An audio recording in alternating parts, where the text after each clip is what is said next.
Hello, ladies and gentlemen, and welcome to 1111 Media Creator Academy, where we help you learn all there is to know about artificial intelligence and creating your dreams. All right, so I am here today, and we. That's right. It's me and the incomparable, the man, the myth, the legend. I bring to you. What's up, Ben? How you doing? Hey, I'm doing all right. How are you doing tonight, Akello? Doing good.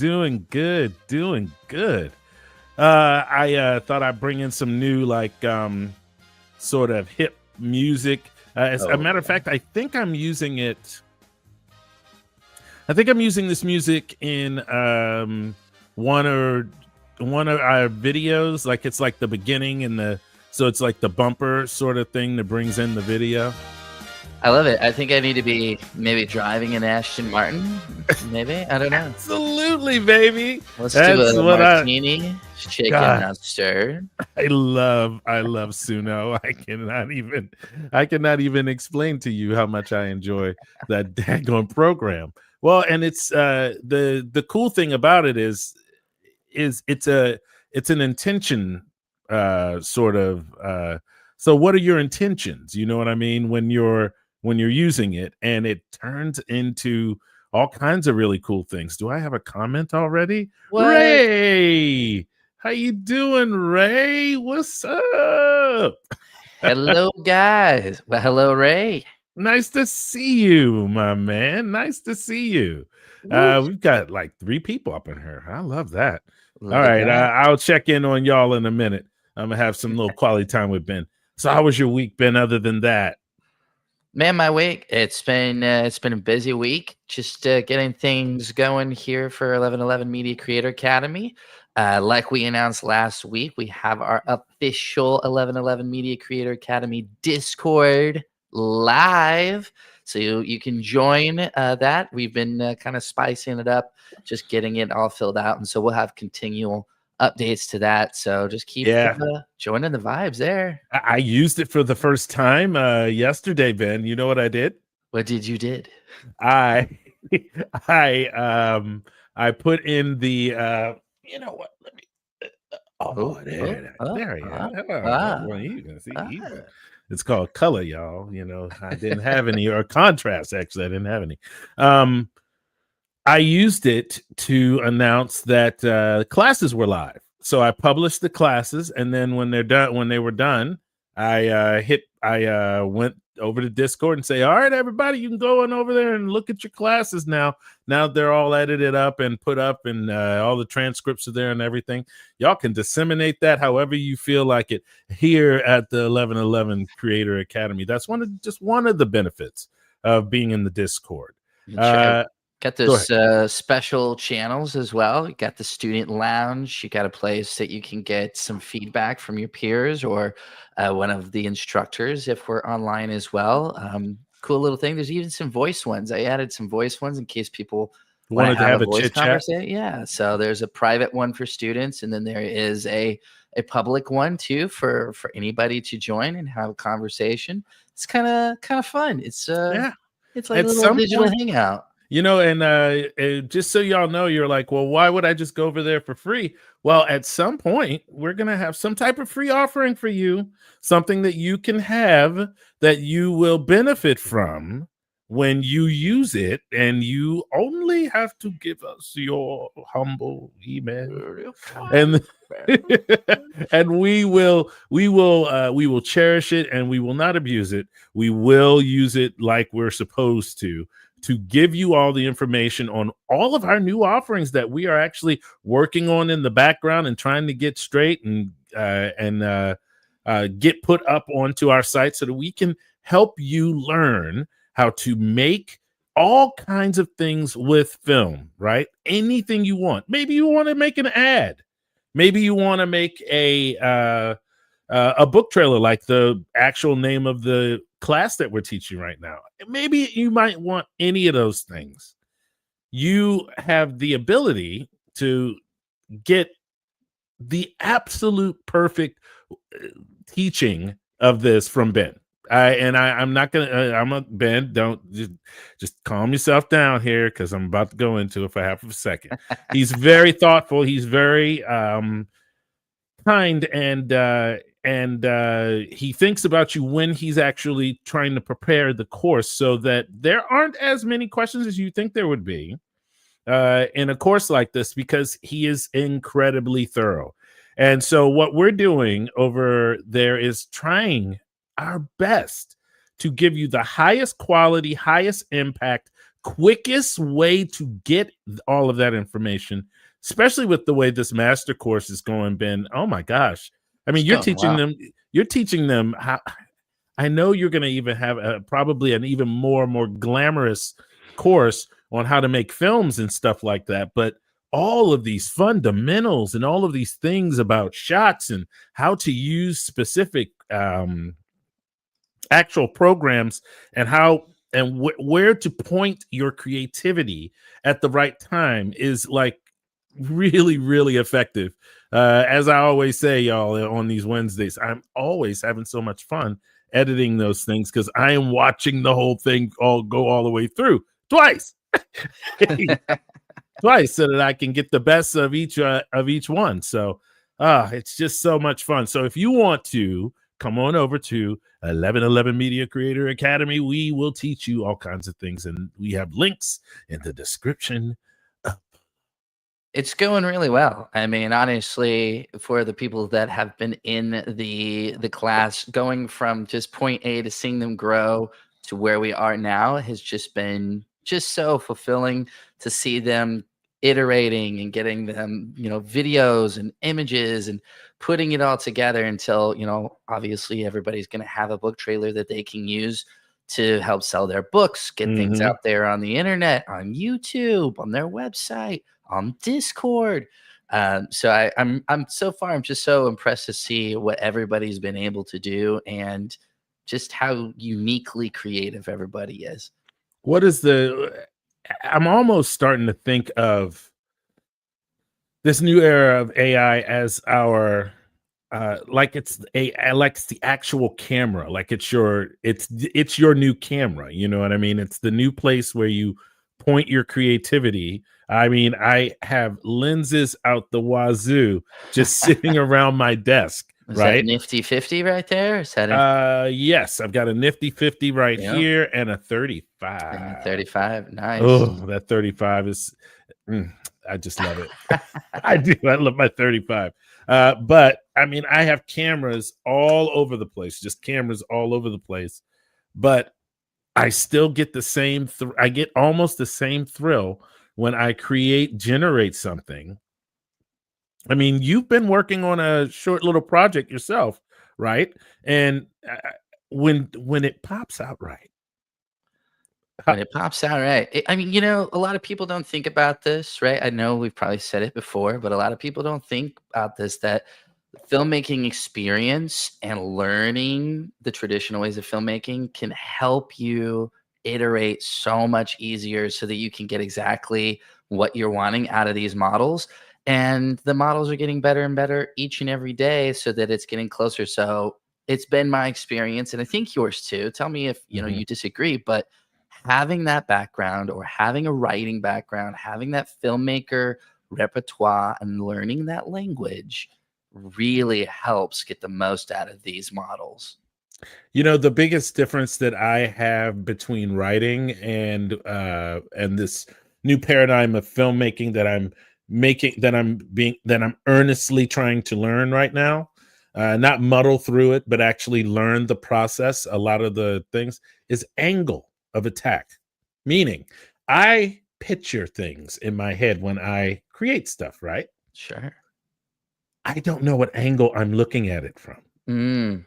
And so what ends up happening is I have this idea of where and what angle things are happening from, but it's a thing that's playing out as a hologram in my head. You know what I mean? It's not like it's not even like just a flat film or anything.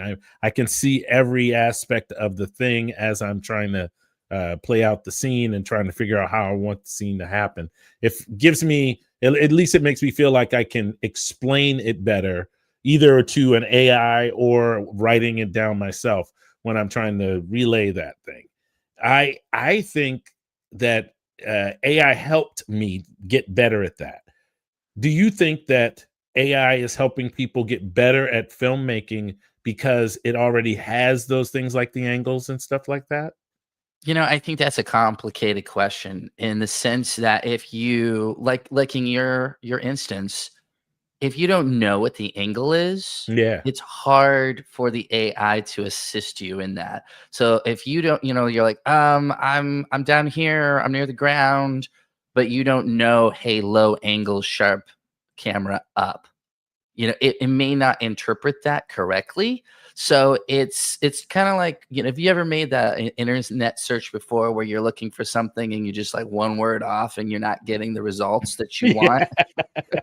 My wife is a Google ninja. A She Google could Ninja. she could find anything, and I'm always like, I feel like I'm typing with mitts on. You I know? think it's a similar thing with AI. I think that when we are able to unlock the correct words and exactly what it is, the light bulb goes on for the AI and says, "Oh, I think this is what you want." And then we go, "Yeah, that's what I've been trying to say." So if we can build the repertoire and the language of film and feed that back to these models because they've been learning on those languages, then we're able to get what we want when we want with more consistency. And with that, ladies and gentlemen, made him Twisted made my him. arm. Also, hello, Yes. Jamie. Well, Welcome. hey Jamie, how you doing? I Uh, got you. We got you that Discord link is now in the description. I dropped it in there.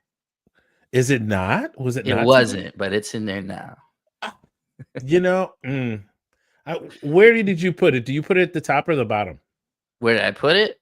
Oh Yeah, man, now you because I asking want a to make sure that question. next time I go, if you put it at the top, because I think you put it in last time too. I put And it three paragraphs down. We got World of oh, Filmmaking AI. We got okay. join When live and I then join the Discord. Okay, so when I go and I copy and paste for next week, I will be able. It'll be in that blurb, and It I should won't have be to. in Yeah, there. yeah, Yeah. yeah. Okay, sorry about that. All right, so I made Ben, y'all, watch a developer. Twisted my arm. You guys can't see it. That was me twisting my arm. A developer. All right, so I am a geek. I love myself a keynote speech. I love myself. I love watching all the little Steve Jobettes, the little Oh teeny yeah. little mini Steves that the Apple, every single one of them does the Steve Jobs in their presentation now. And I watch all of this stuff. I watched all of these things. OpenAI came out with the Dev Day.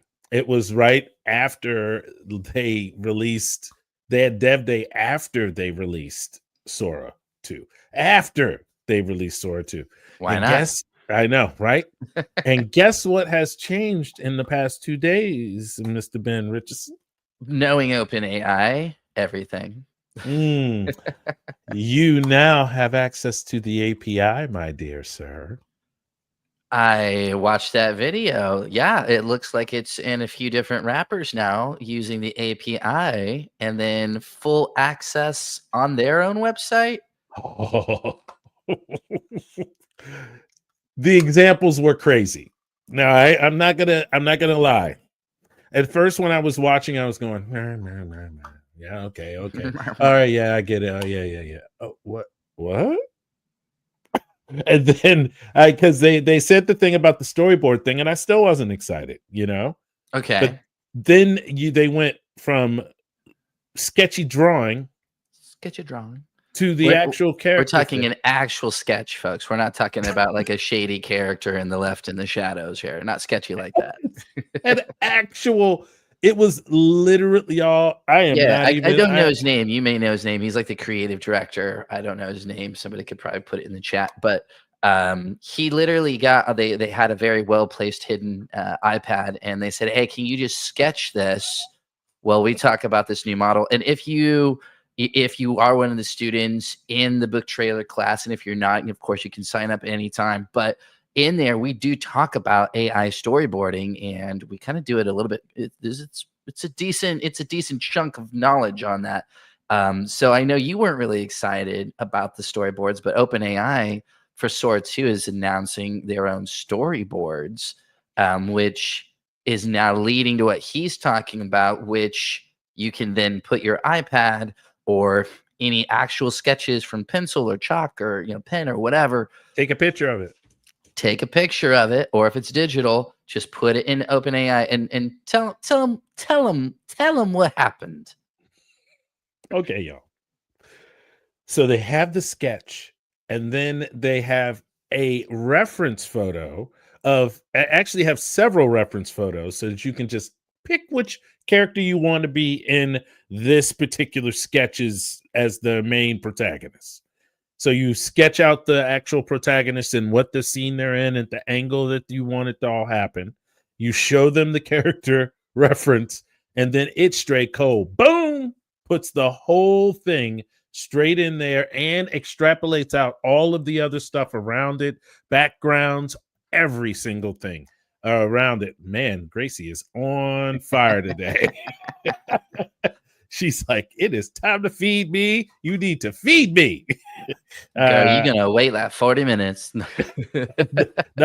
She's my wife. My wife will hook her up. Oh, girl, yeah. You will get fed very quickly. Hopefully, very quickly. Y'all, and every single time they wanted to reference particular characters, they were able to do it. What I did not see, Ben, was them doing two different characters in the same scene. Yeah, they were doing one at a time. Well, they had the two looking at the volcano, but they looked exactly alike, didn't they? They were exactly exactly alike. And I don't know if you have that portion of the video. If it was a very long video, not very long, it was like 22, 24 minutes. So it's not That's long. Why. But if there was I warned you. If there was a part of the video that we could find and show you guys, I think that would be it. Is just specifically the creative director finishing his sketch and then them digitally bringing it in, and then all of a sudden it gives you 4 generations of that, just like a normal image generator kind of does, but it does it straight from your sketch. And then after it extrapolates that, and what he's talking about is it goes one step further and it uses Sora 2 to animate it and polish it and turn it into a video. All right. And to me, it could be a game changer. I'd like to get my hands on this. You would like to get your hands on it, right? It's not going to be free for too much longer. They did announce. Did you see that they announced costs? No, I did not see that they announced costs. So costs are so for the low one, it's like 580p or whatever. It's 10 cents a second, which isn't bad. But then you've got for 720p at 10 seconds, 30 cents a second. So we're looking at $3 for a video, which we were expecting, right? I think I even said that last week when we were talking about my guess. My guess was $2.50 to $3 to challenge Google VO. But what I wasn't ready for is if you want 1080p, you're going to pay 50 cents a second. And so for a 10-second clip, we're looking at $5 now. So it's now the most expensive model out there. So interesting, very interesting. All right, here we go. Is this the part? Is this where he's drawing a little something here, or she's still? This is early. This is her doing the. And we'll describe this one as a white furry critter. This is just the storyboard part. She's surrounded by bubbles floating up around her. A yellow and white fish with scales approaches. Fast forward to his part there. I think his part better than she was a little boring. Well, I wanted to give them locations. So this critter's underwater, and then we move on to locations. We'll select that under. Locations. I wanted to show them the actual this is critter. Just an image we took with an iPhone. After, yeah, because she's. I just wanted to. We don't actually. It's not skipping. Yeah. Yeah, we don't need to listen to her talk. Yeah, I just wanted to. I don't know who the editor of this was, but when somebody's presenting, somebody should tell them that you don't care about who's presenting anymore. You want to see what they're presenting. I think someone was enamored with the person that was talking. I think like maybe.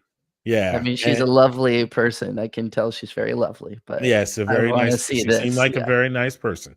But I like you. There. See, there we go. Yeah. This is all right. more. So I'm gonna speed this up. Speed it up till we get about 2. Look at like you that. go. Yep. Look at her go. Mm-hmm. And one of and she's actually, what she's doing is she's putting in the actual what we want to actually have happen down in the lower left hand corner. Yeah, she's adding props. She's adding all kinds of different things. And what's interesting, see, this is what gets me, Ben. Mm-hmm. What gets me, see, I didn't call you a different name. Not tonight. I'm just saying. What gets me about this entire process is that they made this program and would like rework the program according to the people who wanted to use the program. So the actual artists who are working in the actual industry they were like, well, we would like to be able to have this many things. We'd like to be able to look at the history. We'd like to be able to see how we change stuff. See, maybe if we want to go back to another thing, or, you can use this for iterative design. I mean, that's what's great is they actually are working with a film animation company based out of London. And that's how they're getting all this great information is they're working hand in hand with the film industry. You're right. They just keep flashing back to her. See what I mean? Yeah, you didn't notice that the first time. When I was watching this, I was like, look, she's real lovely, but I really want to see how this works. Now look, you see, look at here this. We go. Here we go. Yeah. See these right here? These are different little iterations of it. And based on the drawing. Yeah. Yep, and then it took that. It kept its sketches because that's what they wanted. And then they wanted it to be more photorealistic, so they changed it to these and had different iterations of it like that. And you can do it over and over again. So there's this scene right here, and you have all these different versions of the. Oh my god! It looks like what was that? Was that movie that was based on the book where the wild things are? Wild things are. Yeah, I think so. Yeah. These are called critters. Yeah, these critters with a Z. Critters. Critters. But then, as you can see, the name of this is Sora, Imagine, or Imogen. I don't know what they call it. I think it's Imogen, right? Yes, and Codex. It's and so this specifically is just chat storyboard, and then you can see exactly what they did from the sketch to the high fidelity. Look at that, and yes, these folks are pretty good at art, so obviously it did a great job. But this is why I really want to show the creative director's sketches because he's not great at drawing. And this is nothing against him. I think he knows it. It's to show how good this is. Yeah, it's when the blonde was talking. They got him to start drawing away. Okay. There it is. Okay, so there he is. He's drawing. There we go. Perfect. So I don't know what this lady's job is, but she was on this hackathon, as they called it. And then they said that they did this in 2 weeks? No. So they did the original one in 2 days, and then all these changes were an additional 2 weeks. Yes. So it's like they came up with the entire storyboarding aspect in 2 days in a quote unquote hackathon. And then they decided to work with this animation studio in London. They by chance had talked to them. They had crossed paths with them in the middle of this thing. So apparently a bunch of people must have gotten up and done some type of presentations or something. And then people were just tasked to hack, and these people hacked on storyboarding of all things. Dude, it's amazing. But I mean, the fact that, well, for one, that they made something that's working in 48 hours, but 2 weeks of working with a real film animation studio. And I just to tee this up, guys, like, again, he's over there on the iPad drawing right now while this lady's presenting. And then they're about to show you what they're going to do with his drawing that he did live during this presentation. All right, let's listen in. taken months.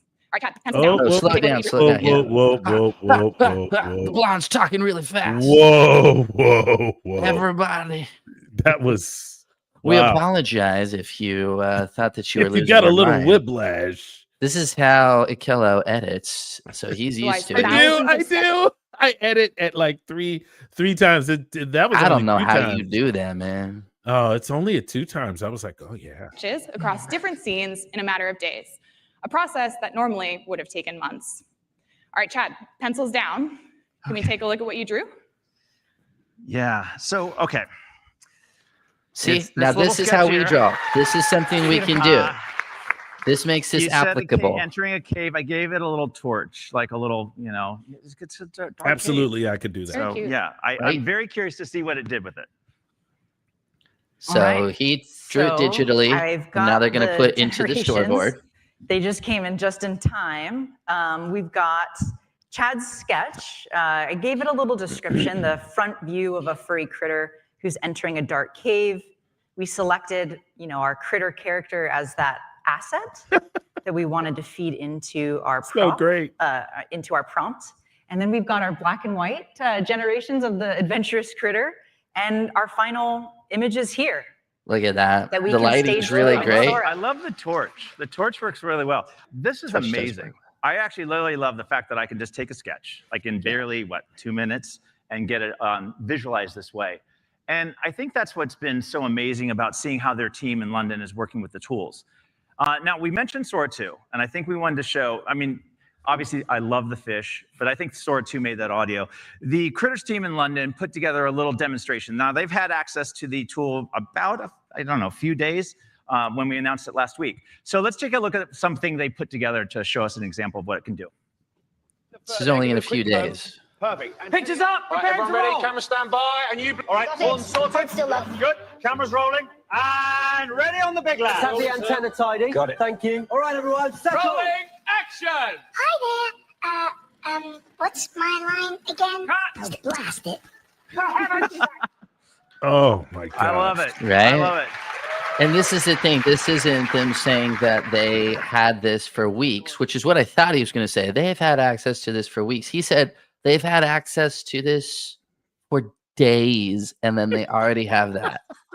So, and what I love about this is they're listening to the film industry. They're not trying to take jobs. We're saying, hey, how can we use this as a tool to help make your job easier, to make it better, not to take away from and not to replace.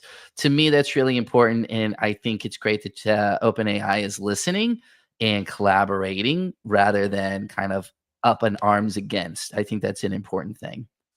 I'm going to grab the share link on this so that y'all can look at this whole presentation yourself right in here. And so if anybody's watching the replay, just go into the live replay chat and you'll be able to grab that link right there. All right. I often understand, I feel old most days. And even when I feel old most days, I feel old because when I was a kid, this crap would have been like being in the future. You know what I'm saying?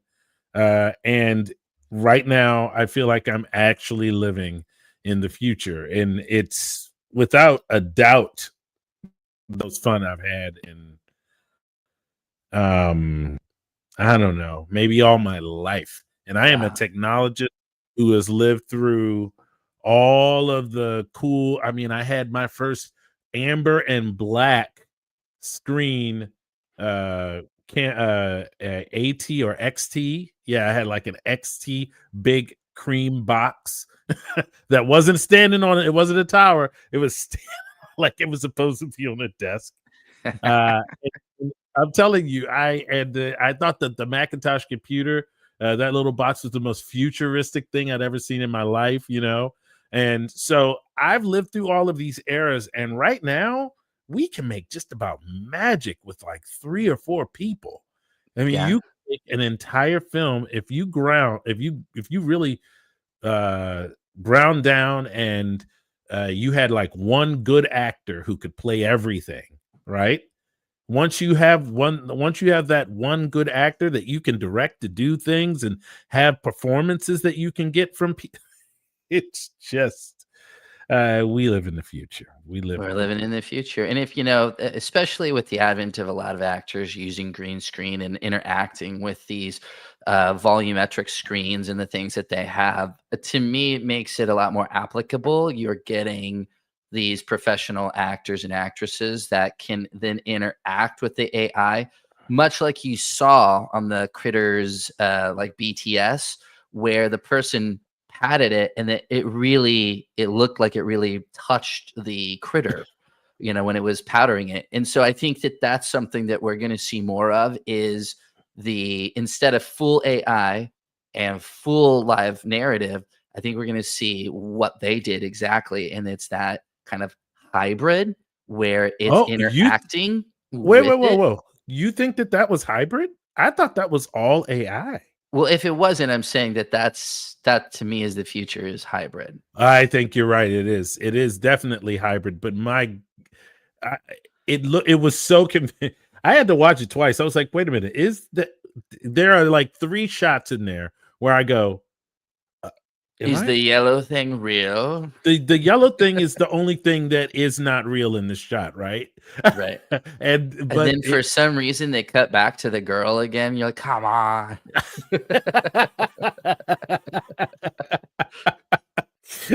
That is true.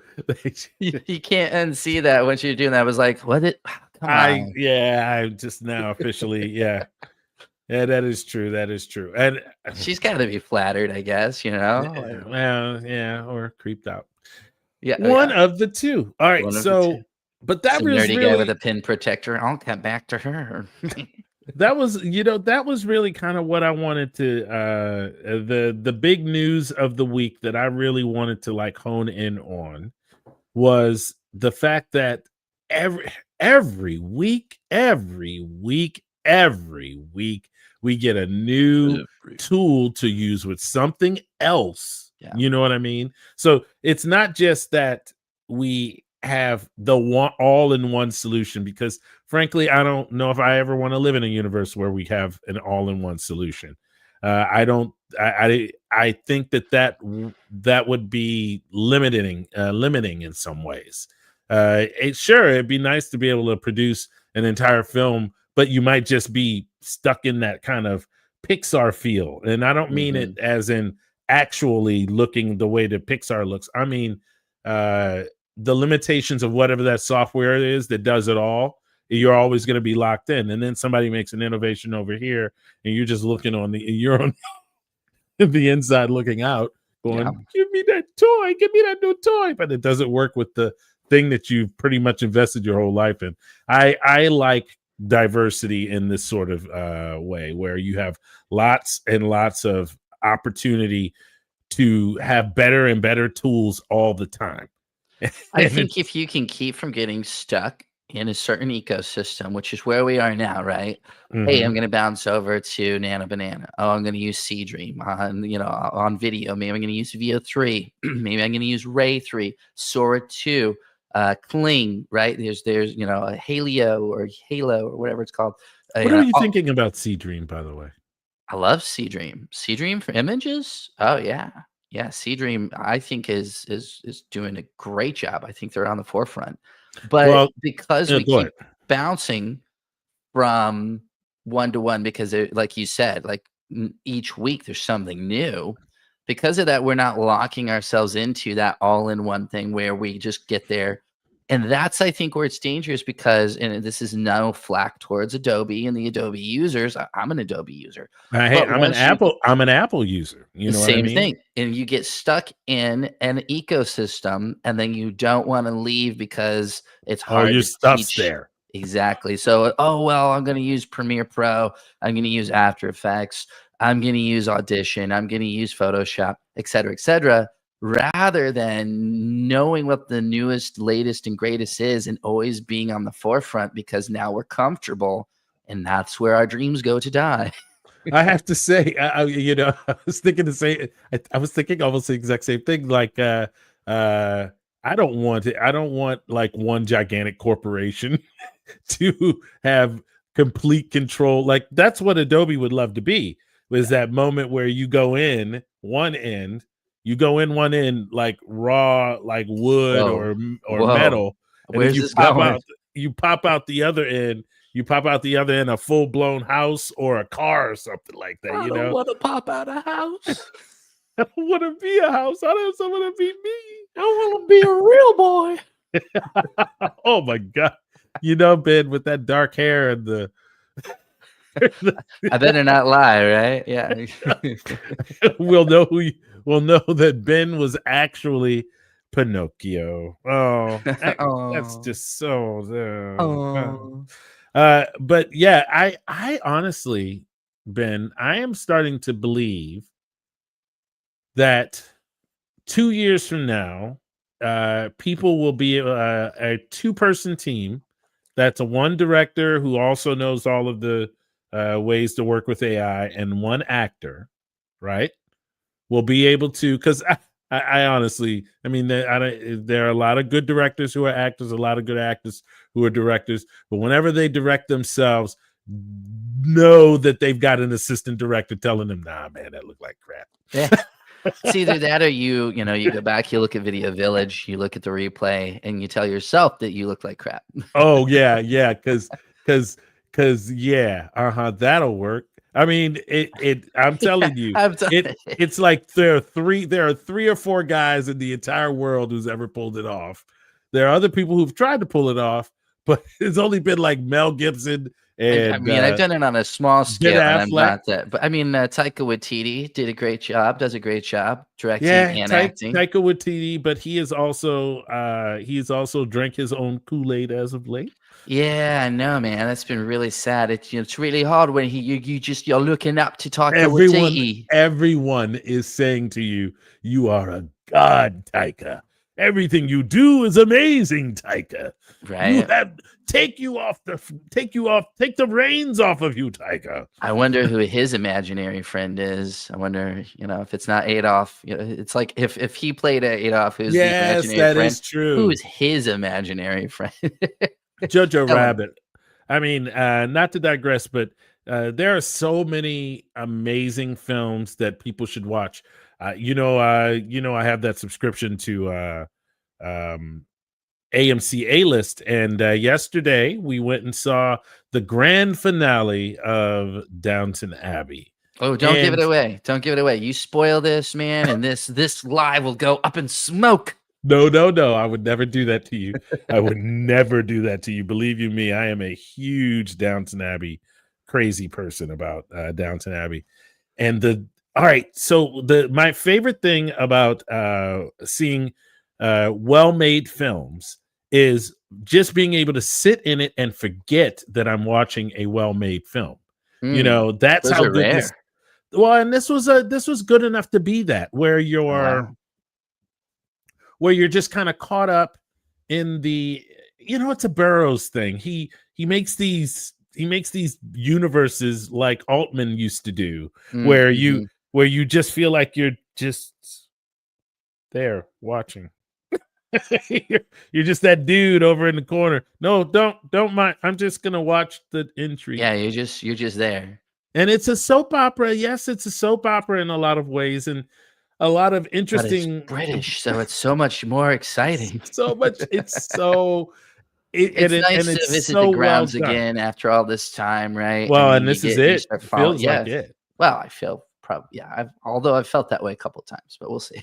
Well, I honestly think that they'll wait another 10 years before they have another Downton Abbey, and that way some people will have died off. They'll be able to, say, and they'll have this new generation, and maybe it'll spearhead a whole. By that point, the babies are having babies. Oh, I love. Telling you, man, the best thing they ever did was make that first thing with the Titanic, and I was like, oh my gosh, golly Wally, Miss Molly. I'm a big. You're a cinephile. I consider myself a cinephile as well. PTA's new one. Did you see that? Which one? Paul Thomas Anderson, One Battle After Another. No, we're gonna try and go see it tomorrow evening. I'm gonna try and convince her to go see it tomorrow evening after she gets off of work. I'm not gonna say anything then. Maybe this will be a next week thing. I would love to get your reaction on that. I'm gonna keep it neutral. I will. I'm gonna keep it neutral because I'm gonna watch Tron this weekend. We should make this a segment. What did we watch this weekend? And it doesn't necessarily, you know what? I might not have watched anything though. Well, not necessarily going to the movie theaters, but it can be a film or a television show that is exceptional right now. I will tell you another thing that I caught up on was Foundation. Foundation. You were saying that it's on Apple, right? Yes, it's on Apple. And I watched the last 3 episodes of this season, and boy, did they go there! Don't ruin that. You got me wanting to watch that. I watched one episode of Silo, and Silo was good, but you've got me wanting to put down Silo to go look at some Foundation action. Whoa! What season of Silo are you on? The first one. Oh, you gotta keep going. It's a slow burn. It's a slow burn. It's a slow burn. Would you say that it's siloed? Why did we just lose everybody? Did everyone just leave? Knock. No. What was that incredibly bad jokes that everybody running for the hills? No. Welcome. If you like dad jokes, you've come to the right channel. Oh, and we talk about films and AI. Well, but all right. So I will let you know when I see that movie. Did you see let me know. Paul Thomas Anderson's film before this one? Oh, yeah, Mystic Pizza. Yeah, I watched Mystic Pizza. Mystic Pizza. Was it Mystic Pizza? Mystic Pizza. Yeah, and no, it wasn't. Yeah. It wasn't Mystic. That was his. Mystic Pizza starred Miss Julia Roberts back in the 90s. No. Yes. Which one am I thinking of then? What am I thinking of here? I don't. You're thinking of the last Paul Thomas Anderson film. Yeah. With she's the artist. She's the she's the one. Sisters. Yeah, her and her sisters. They sing. They're in yeah. It's not. I'm guessing that's not right then. Huh? What?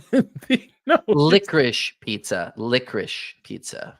Yeah, there we go. Yeah, my apologies. Licorice. When you said the Mystic thing, I went, "Oh, that ain't right." Yeah, you're right. Good catch. Yes, Licorice Pizza. My apologies. And then but all right, let's be real. Both movies, excellent, excellent movies. Oh, Mystic Pizza and I did not care for Licorice Pizza. Really? Did not. What was the thing that pulled you off about Licorice? Well, jailbait for one. The fact that he was definitely underage, and then there's clearly like this sexual tension going on with that lead. Because they say in there that she's like 18 or 19, and then they say that he's 15, and I'm like, that's just look like when you're our age, 4 years, who cares? But that's a very specific age where like one is legal, one is not, and I don't know. I agree with you on the legal and not thing. I just don't know if it was even a thing to consider in the 50s. Is what 70s, right? Oh, was it 70s? Man, everything looks old. You put some bell bottoms on it. Yeah, they were wearing bell bottoms. So. I think it was bell bottoms. So yeah, maybe it was. The kid, the lead kid, I thought he did a good job. And Hoffman's his kid.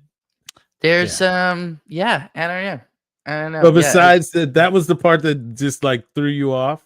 I don't know that. I mean, there were a few things that were uneven about it. Like I didn't care for Bradley Cooper's character. I thought he was just kind of outlandish for the sake of being outlandish. But again, that's the thing is art is so subjective. I forgot about him. Yeah, there's just some stuff that just didn't connect for me. But quite a bit different is One Battle After Another. It's very intense, as the title might suggest. One battle after another. Mm-hmm. I can tell you straight up that if you don't like Benicio del Toro's performance, there's something wrong. I think it's standout. I think it's fantastic. Great character. Great character, great acting. And I will say this, you're in for a treat technically for sure. There's some technical stuff, camera work, different things like that I again, will appreciate. you'll definitely appreciate it. And so, I'm trying really hard not to give any spoilers or give What was that anything other pro and con, but I can say you're going to enjoy those two aspects for certain. The Paul Thomas Anderson and oh my God, Paul. We talking? Is this one of his previous movies? Yes. Talking about I Drank Your Milkshake. There Will Be Blood. No, the other one with him. The what's the name? Supposed to have been his last film, but he ended up... Phantom Thread. Yes. What did you think of Phantom Thread? Great character study. Yeah. I really. You didn't like it? No, I really loved it. I loved it. I've sometimes been a little. What the heck did you just? With Paul Thomas Anderson. That's what every once in a while I'm like that with him. But there's this picture of him. There's this picture of him that ChatGPT pulled up that is very much how I perceive Paul Thomas Anderson to be, but he's not a Fincher or anything like that. But I get this tortured sort of dude from this. This is the picture that I'm talking about. This is like I think this is like David Lynch, 30 years before he was, the David Lynch we all know, right? I think that PTA is kind of early David Lynch, and I think that's a compliment because David Lynch was he was the master of that kind of just obscure art, right? Wasn't Lynch the one that did the Mulholland Drive movie? Yeah, Mulholland Drive. A long time ago, he was known for Eraserhead. That was man. The Mulholland Drive screwed with me. That dude. You know why? Because of the switch. So it gets to this certain point and then it switches, and I don't understand what happened from that moment on. Okay. Well, I had no idea. Until this day, and it upset me so much that I've never even I have never even seeked out like essays on it or anything like that to find out what people actually thought of the switch and stuff like that. Because it annoyed me so much. It really did. And Paul can be that way. Paul, the way that he decides that he wants to attack something, he can be that way. But in Phantom Thread, the rigor to tell that story, the rigor that you had to have to tell that story was slightly unnerving to me. Because every moment moved steadily. Everything everybody said had a meaning. It was kind of like have you ever seen Nope? Yeah, Jordan Peele. Mm-hmm. You know how everything in that movie just about had something to do with everything else in that movie. It had everything from the moment. That was a performance and a half from if I'm saying his name right, but such an amazing actor, the lead. Yes, he was. And Keke Palmer was very good in that film. And one of the interesting things to me was how, and Paul does not do this. This is why I'm bringing this up. So Paul, there's a thing. Phantom Thread was the first time I'd seen a Paul Thomas Anderson film where he had perfectly balanced every single thing that you needed to have happen in that film, like on a friggin' pinpoint, and it was perfectly balanced, What about The Master? Did you watch The Master? To me, it's his masterpiece, I think. I don't know. Master was great. Phyllis Seymour Hoffman, Joaquin Phoenix, kind of loosely. I did not see it. And I haven't. And see, the thing is I haven't seen every single one of his films, but there are ones that you're drawn to. You know who I see all of their films? I see all of the Phoenician scheme. What is his name? Everything has to be symmetry. Wes Anderson. Wes Anderson. Yeah, Wes I was Anderson. in Africa when that one came out. That's the first one I've missed. But I Was did it? I did get to see Asteroid City at Cannes, though. So You got to see it at Cannes? At Cannes, yeah, when it was premiering. What did you think of Asteroid City? I really liked it. I did too. It was funny. There were some people that were with me that hadn't seen his catalog like I had. I've been, a really big fan for several years of Wes Anderson, and they were like, "Oh, this is a masterpiece and it's a master class."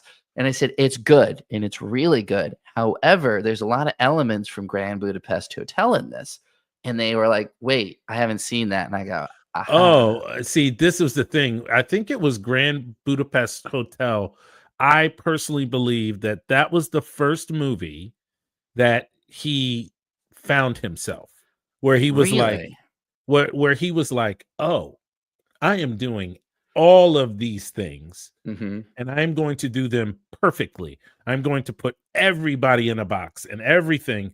I think that he had experimented with different ways to do things with like Life Aquatic and stuff like that. Sure. But by the time he got to Budapest Hotel, he knew who he was as a filmmaker, perfectly how he was going to, and everything since that movie. I feel like he's almost become a caricature of himself. That's what I mean.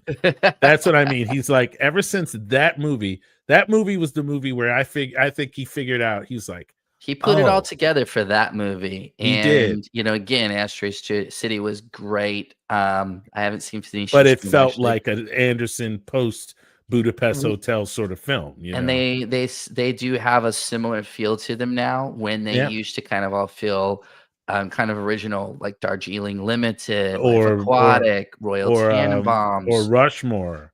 Rushmore, yeah, that's his first one, but yeah, of course. But I mean, you look at Fantastic Rushmore, Mr. Fox.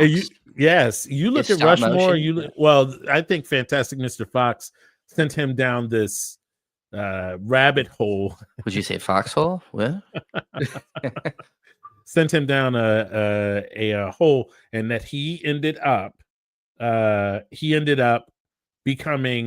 taking a lot more of that animation style that he developed and putting it into his live action stuff. Interesting. So even Budapest Hotel was after Mr. Fox, right? So there are all these things that I think happened that led up to him doing that. And then from that moment on, he's been telling the same type of film in the same type of way. Yeah. I'm excited for his evolution to continue, because, it's always what these people have done that make them who they are, right? We talked about Taika Waititi earlier, Hunt for the Wilder People, Jojo Rabbit, What We Do in the Shadows, the original mockumentary, not the TV series.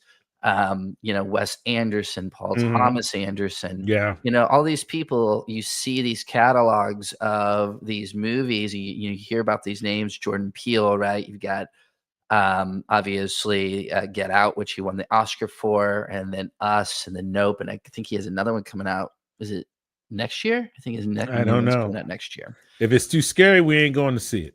Yeah, would you say Nope? Yes, we do.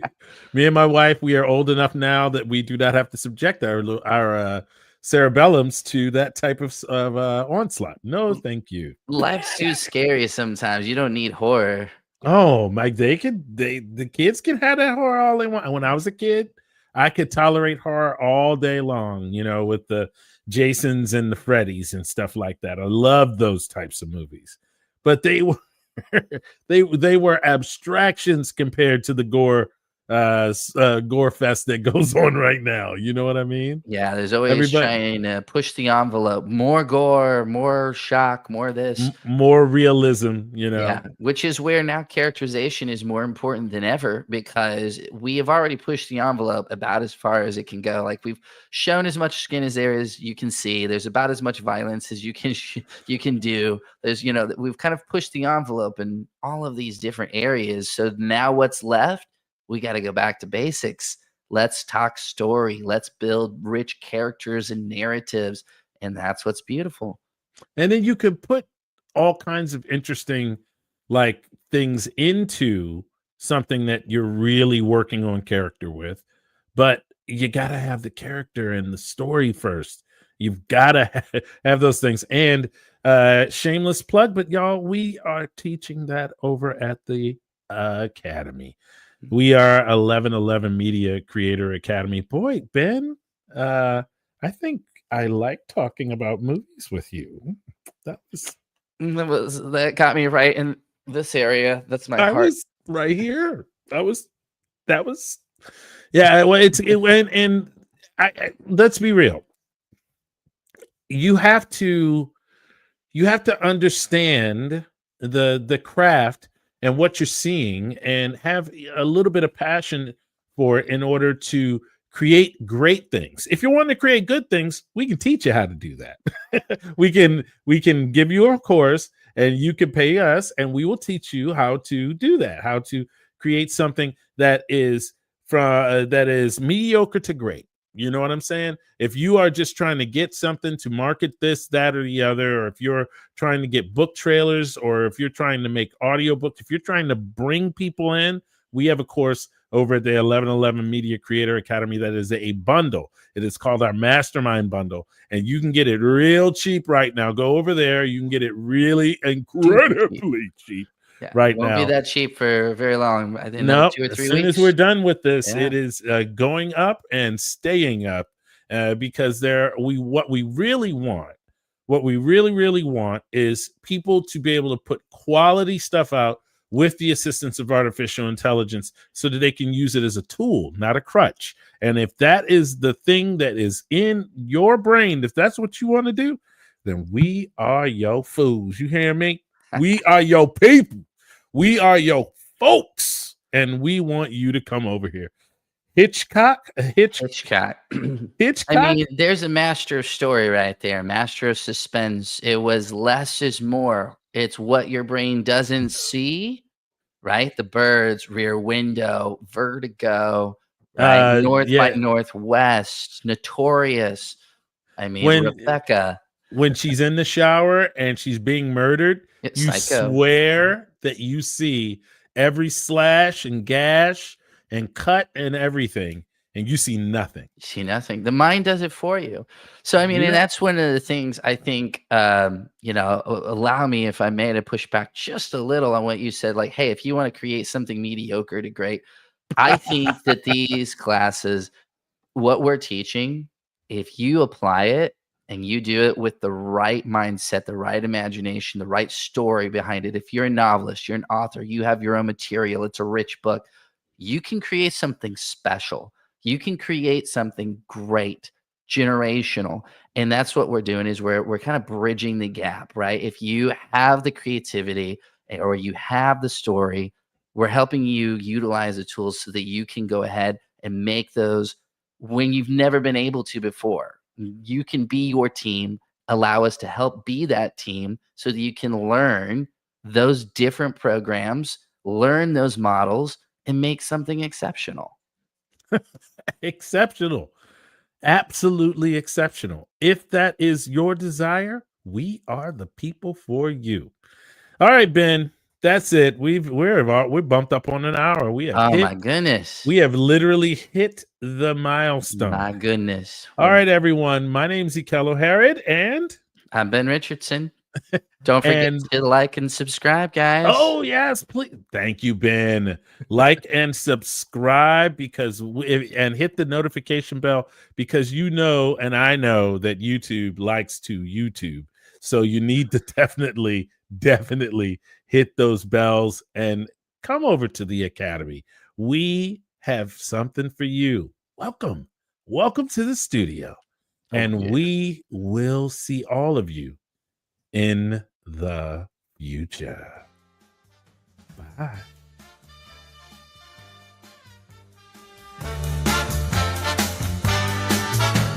There y'all. Oh yeah. I need my martinis. Shaken, not stirred.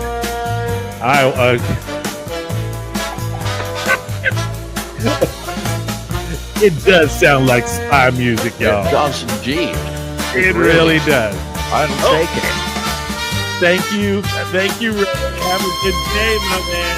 Have a good day. And to all of you, and Gracie too, and everyone else.